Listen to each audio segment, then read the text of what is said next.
Welcome once again to Ena Harmony, a space to reflect on our essential being, the tree of life, which is multidimensional and not so easy to grasp.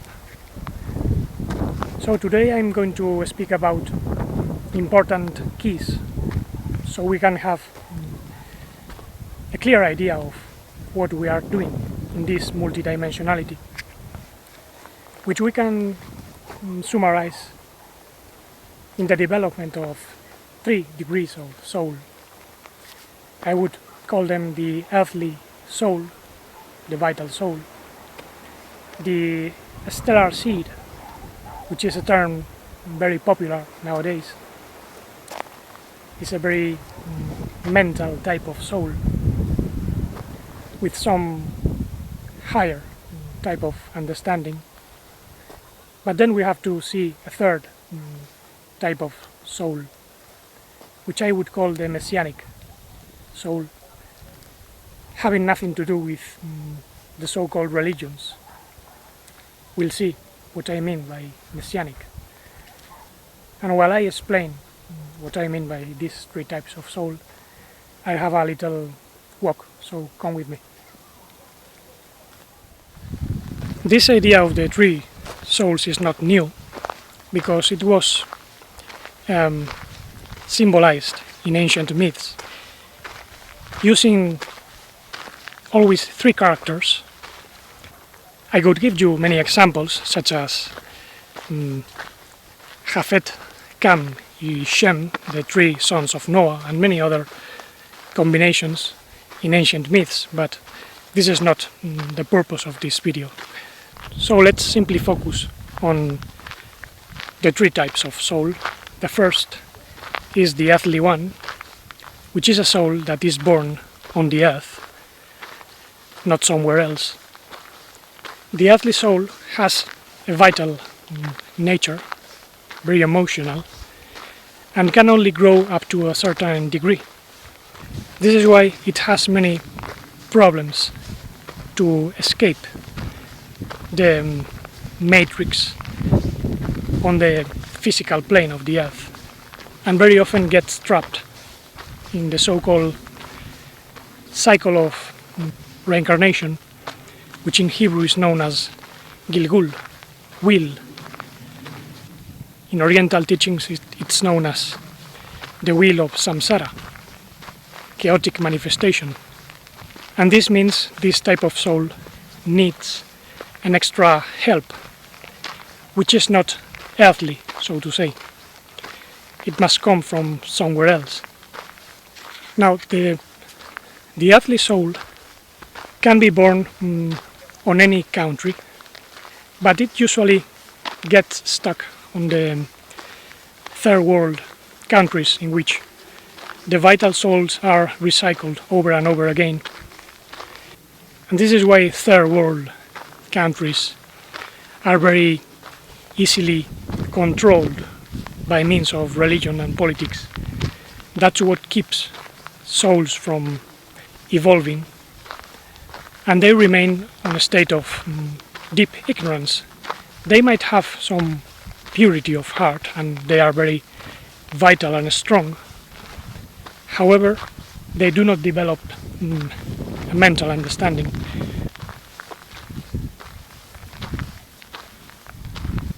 I hope you notice the hair running in front of me.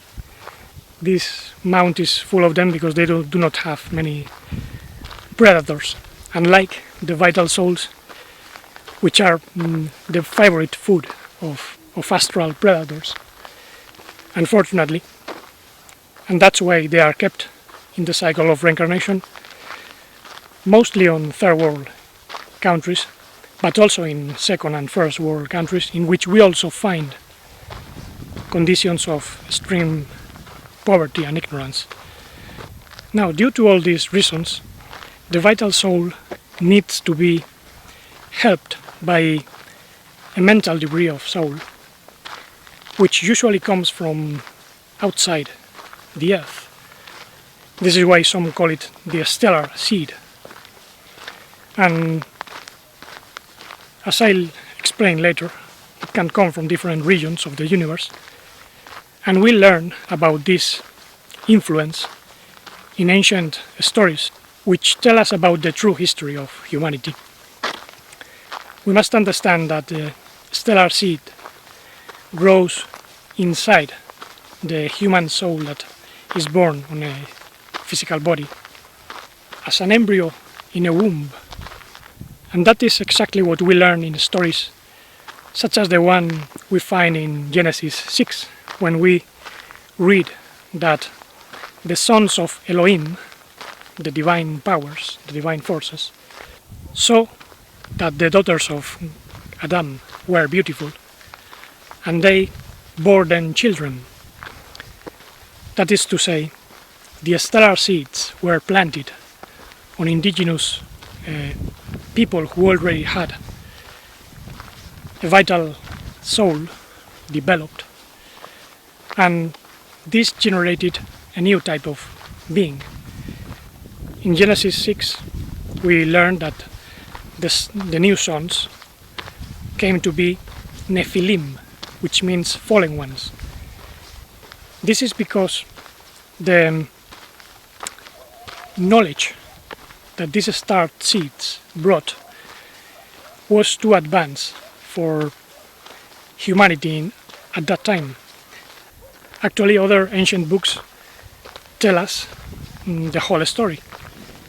In the book of Enoch, we are told about these sons of God, which he describes as 200 angels led by a leader called Semjasa, and they taught arts and sciences of all sorts to humanity, which eventually led to a deeper fall, because humanity had already fallen in the so-called Garden of Eden, and in principle these star seeds came to help, but they made things worse.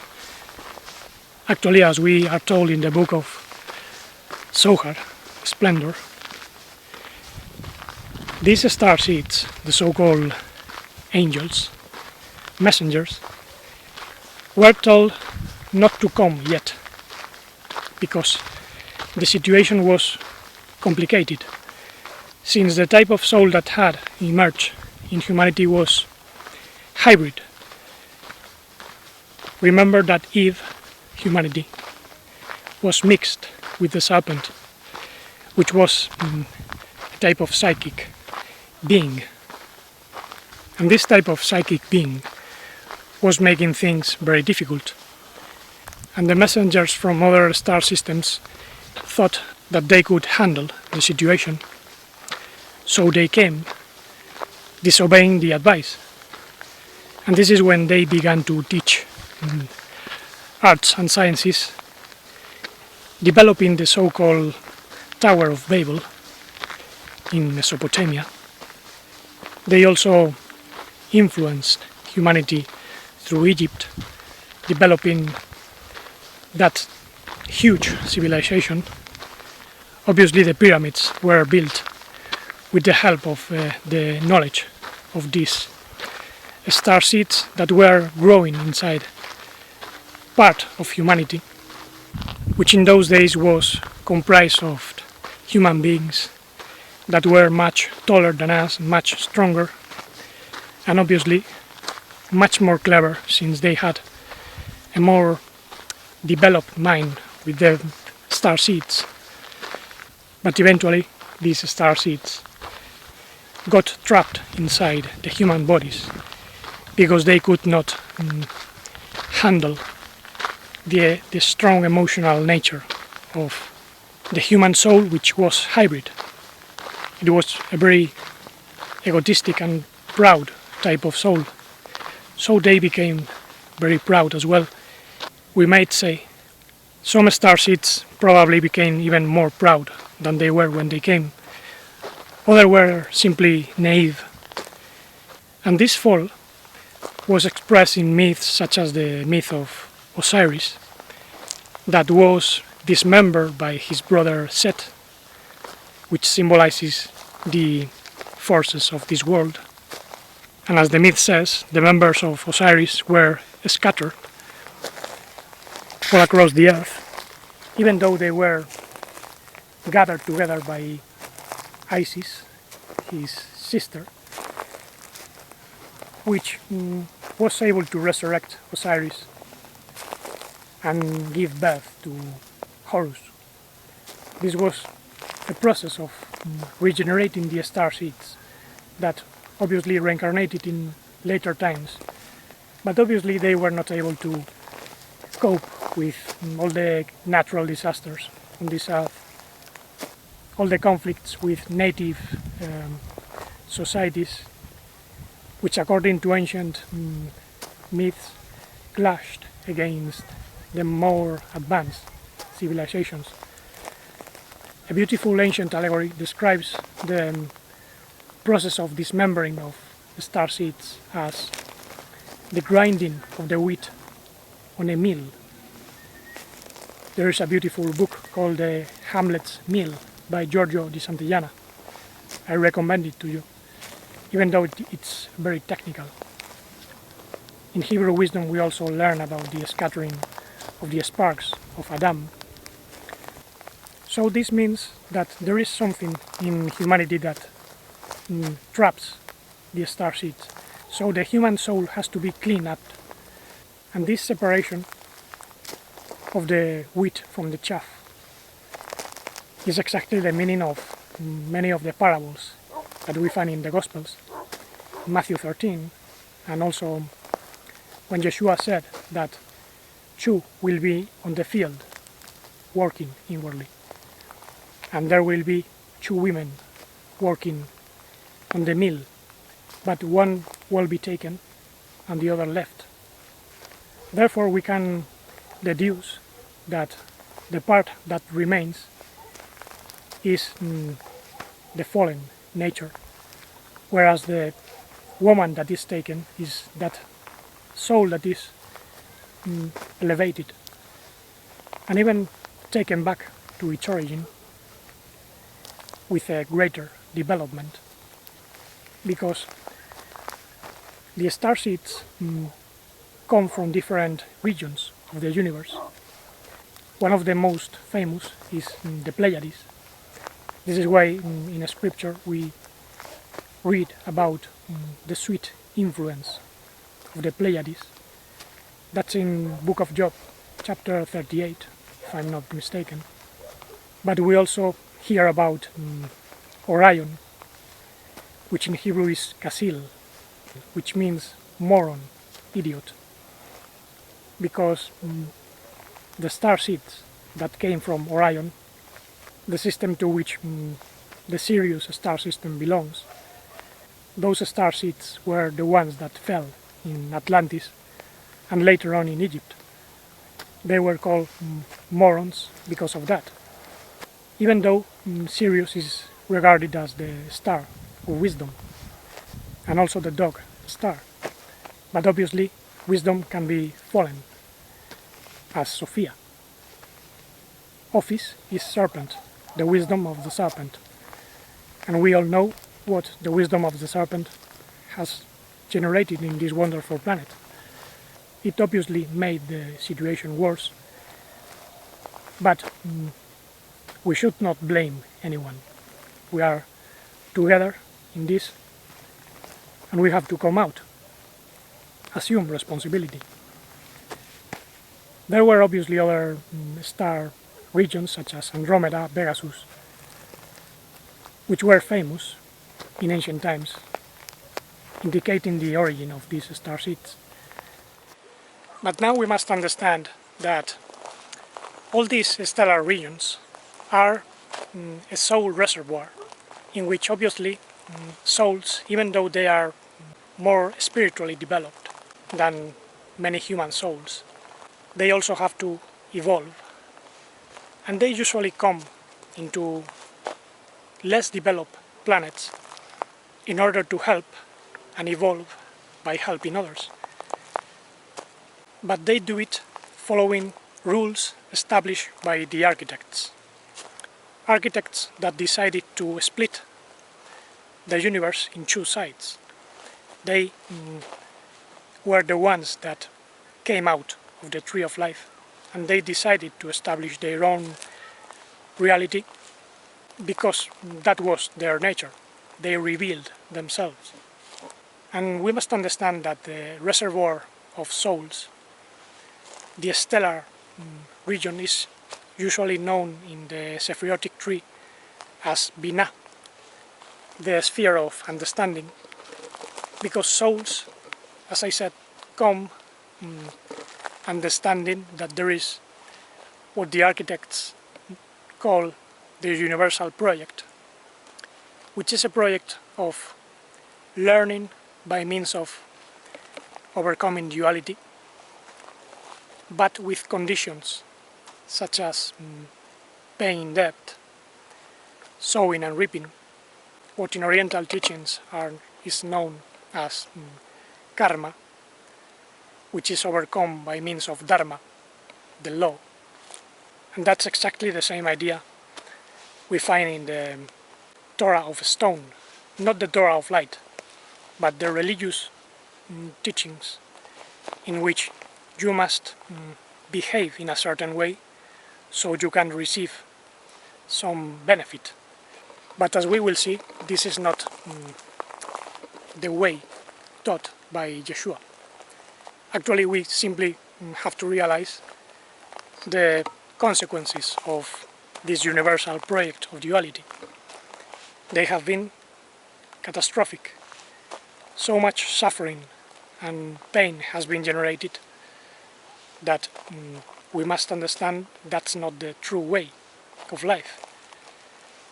Even the star seeds that came to help did not succeed fully, because they led to the development of arts sciences based on religion, which have made things worse. All mysteric religions, for instance, derived from the star seeds.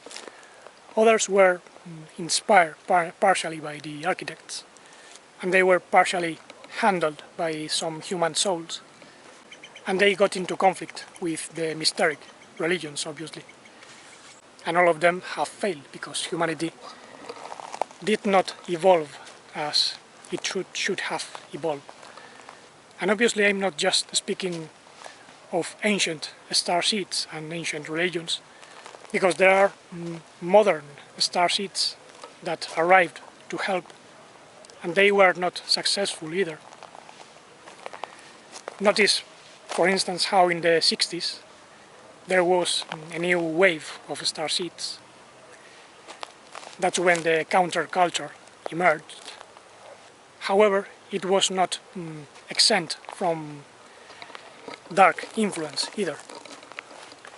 In those days we find a huge mixture of teachings, the so-called birth of the New Age, that mixed many ideas from Oriental teachings with the occult from the West, and it led to many incorrect ways of viewing things that repeat the old system of duality.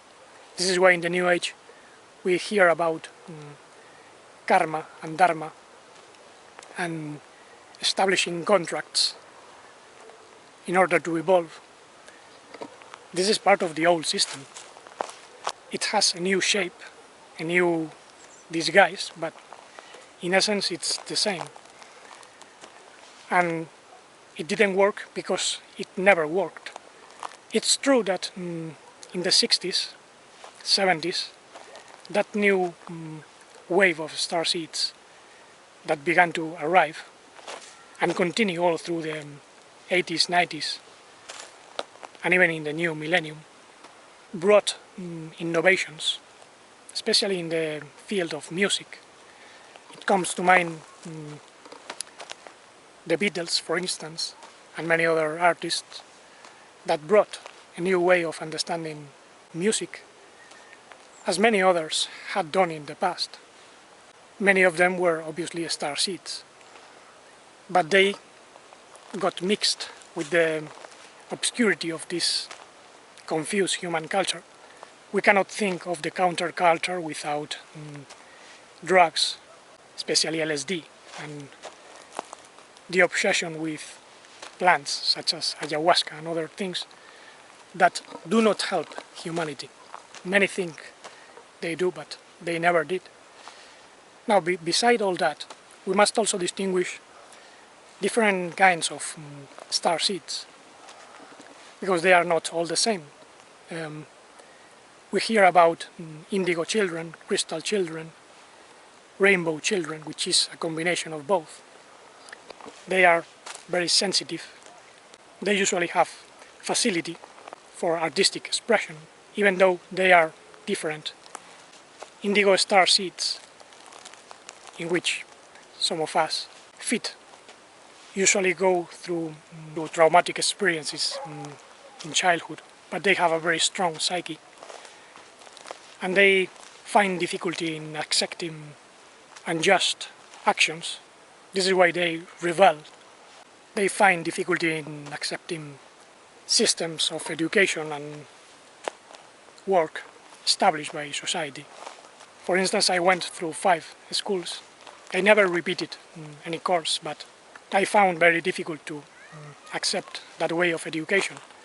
And we always have to find our own ways to develop and get by.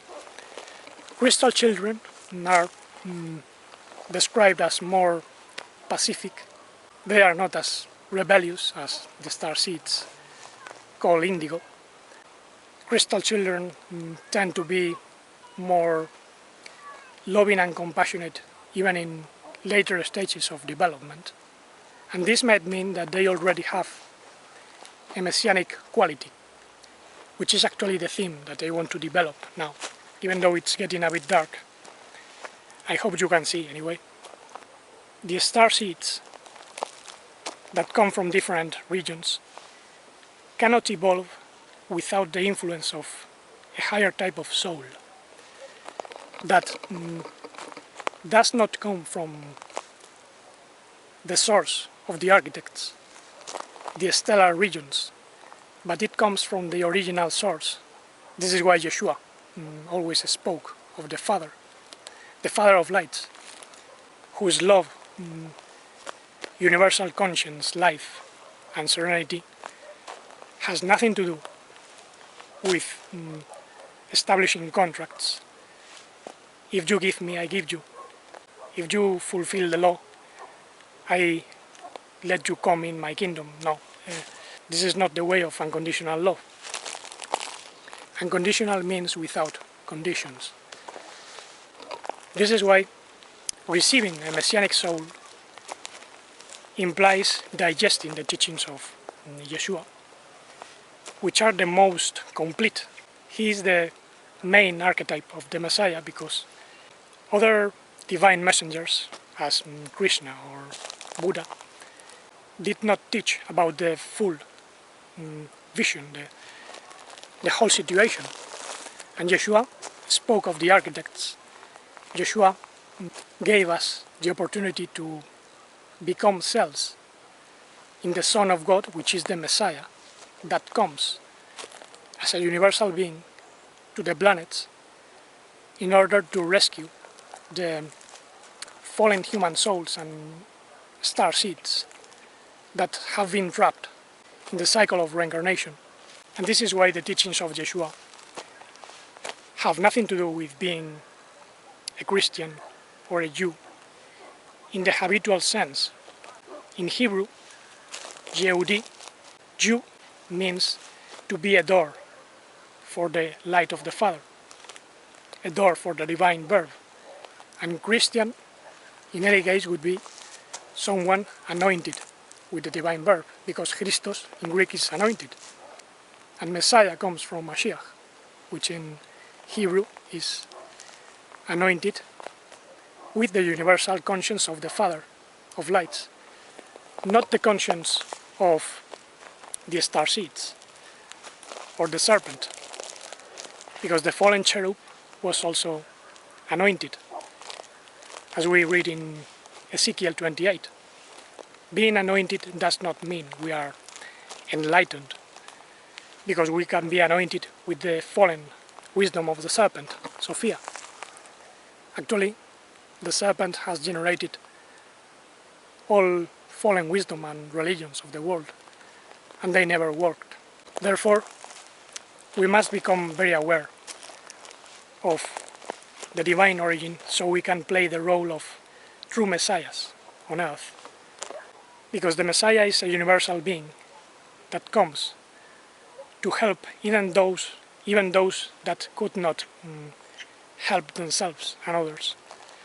In that sense, we might even say that the light of the Father, the primordial light, can even use the most difficult situations in order to grow stronger.